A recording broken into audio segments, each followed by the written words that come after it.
uno de nosotros viven muchísimas personas diferentes, algunas mejores, otras peores. Cada uno de estos yoes, cada una de estas personas lucha por la supremacía, quiere ser exclusiva, controla el cerebro intelectual o los centros emocional y motor cada vez que puede, mientras otro lo desplaza. La doctrina de los muchos yoes fue enseñada en el Tíbet oriental por los verdaderos clarividentes, por los auténticos iluminados. Cada uno de nuestros defectos psicológicos está personificado en tal o cual yo. Como quiera que tenemos millares y hasta millones de defectos, ostensiblemente vive mucha gente en nuestro interior. En cuestiones psicológicas hemos podido evidenciar claramente que los sujetos paranoicos, ególatras y mitómanos por nada de la vida abandonarían el culto al querido ego. Incuestionablemente tales gentes odian mortalmente la doctrina de los muchos yoes. Cuando uno de verdad quiere conocerse a sí mismo, debe autoobservarse y tratar de conocer los diferentes yoes que están metidos dentro de la personalidad. Si alguno de nuestros lectores no comprende todavía esta doctrina de los muchos yoes, se debe exclusivamente a la falta de práctica en materia de autoobservación. A medida que uno practica la autoobservación interior, va descubriendo por sí mismo a muchas gentes, a muchos yoes, que viven dentro de nuestra propia personalidad. Quienes niegan la doctrina de los muchos yoes, quienes adoran a un yo divino, indubitablemente jamás se han autoobservado seriamente. Hablando esta vez en estilo socrático, diremos que esas gentes no solo ignoran sino además ignoran que ignoran.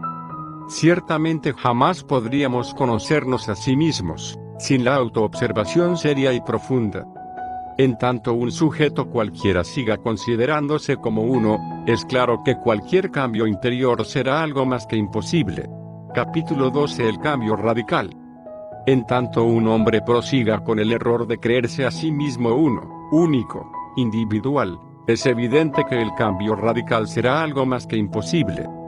El hecho mismo de que el trabajo esotérico comience con la rigurosa observación de sí mismo, nos está indicando una multiplicidad de factores psicológicos, yoes o elementos indeseables que es urgente extirpar, erradicar de nuestro interior. Incuestionablemente en modo alguno sería posible eliminar errores desconocidos, urge observar previamente aquello que queremos separar de nuestra psiquis. Este tipo de trabajo no es externo sino interno y quienes piensen que cualquier manual de urbanidad o sistema ético externo y superficial les pueda llevar al éxito, estarán de hecho totalmente equivocados.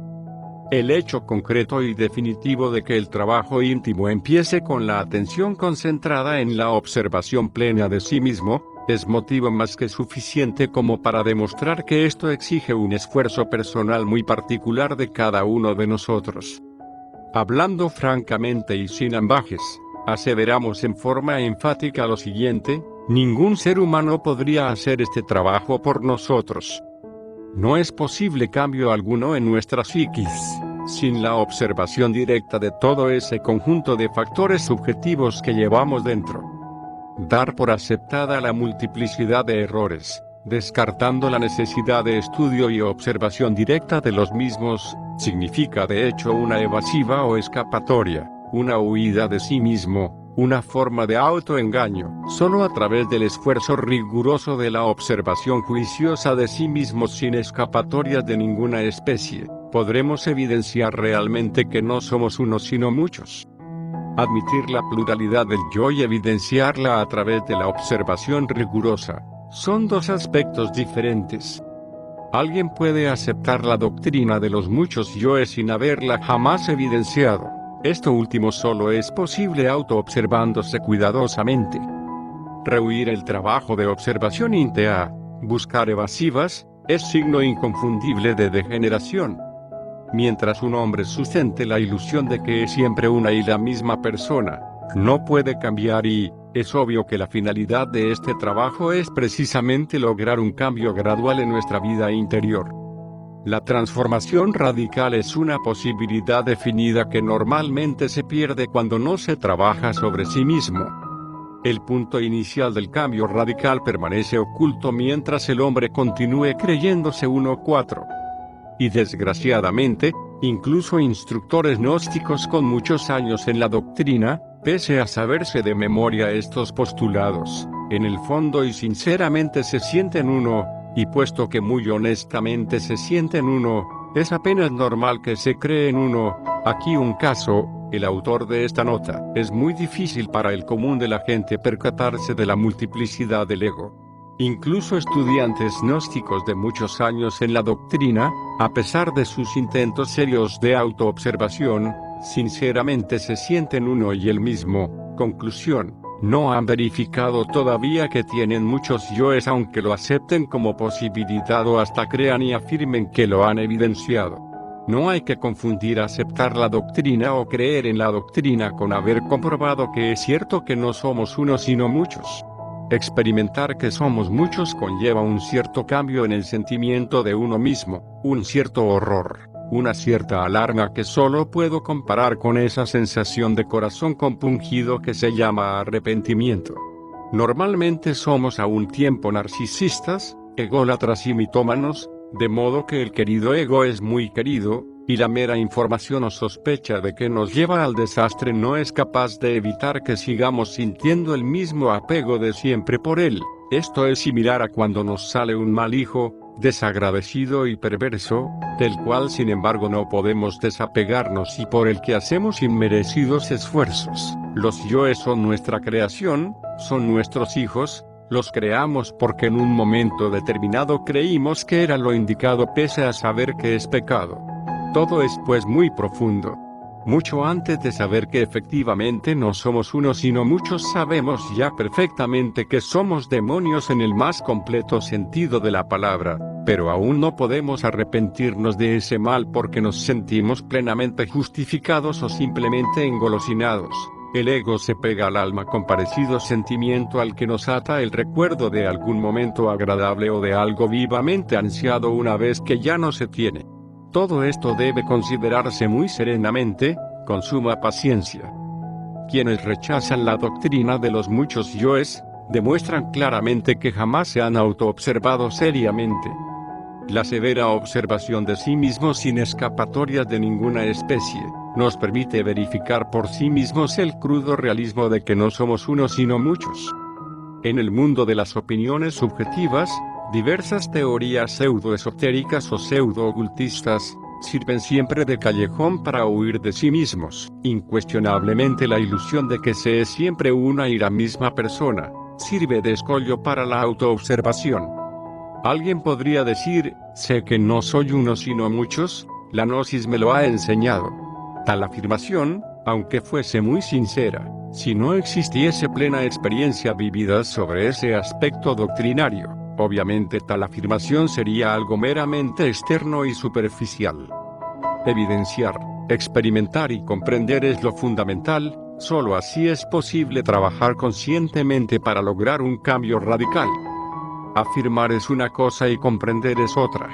Cuando alguien dice: comprendo que no soy uno sino muchos, si su comprensión es verdadera y no mera palabrería insustancial de charla ambigua, esto indica, señala, acusa, plena verificación de la doctrina de los muchos yoes. Conocimiento y comprensión son diferentes. El primero de estos es de la mente, el segundo del corazón.